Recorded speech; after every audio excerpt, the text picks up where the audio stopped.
where did this concept of a dental depot come from?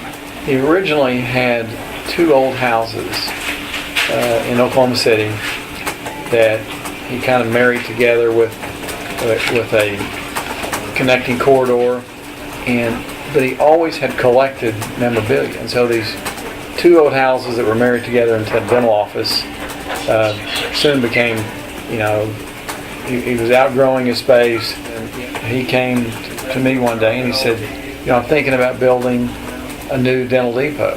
And from there we started planning and designing and developing a turn-of-the-century train station look for his dental clinics. And it's evolved from 1 until now we're 12 or 13. And each one's a little more interesting, a little more innovative, or a little more history to it, or a unique part of the flavor of the city that we're capturing. Just how many different pieces of memorabilia do you have in here? Oh goodness. We're upwards of 300, I believe. Maybe even more than that.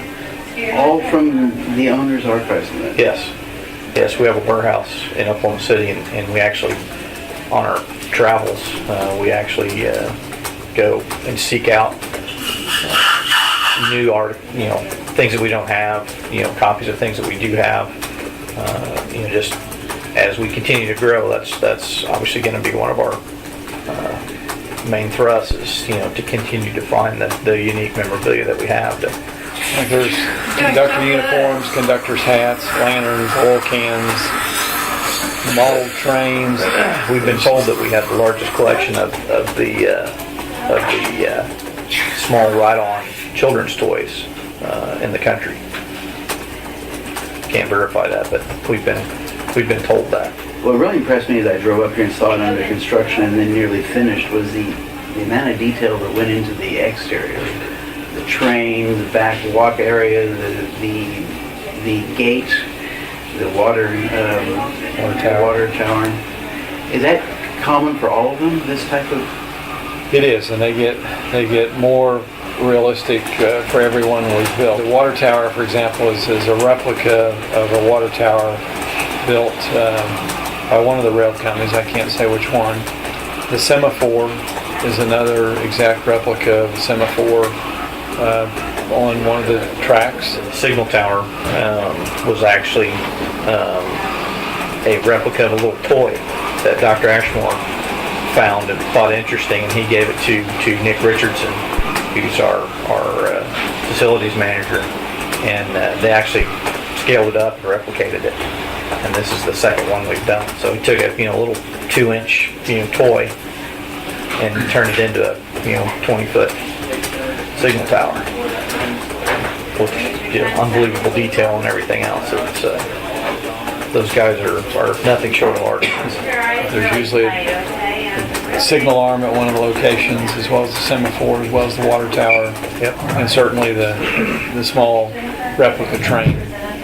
And then there's baggage carts and also some wheel dollies, old antique wheel dollies that are placed around outside. Probably the most interesting part of the realism is the train engine itself.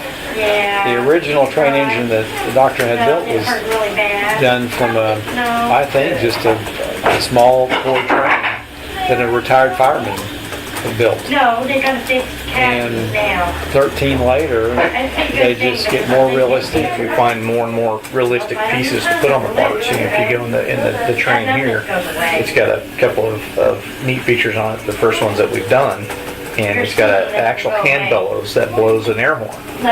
So the kids can get on the train and pull the lever, and it actually sounds an air horn on the train.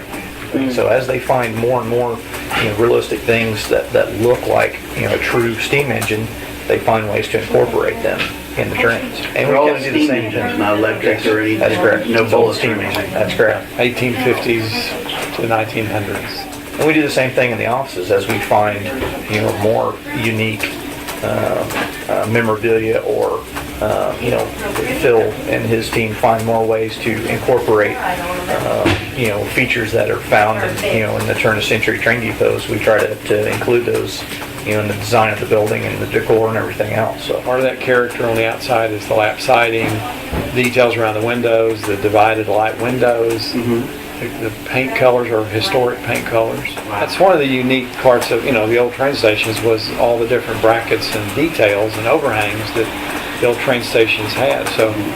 So generally, out of all the projects we've done, usually there's a different bracket on each one.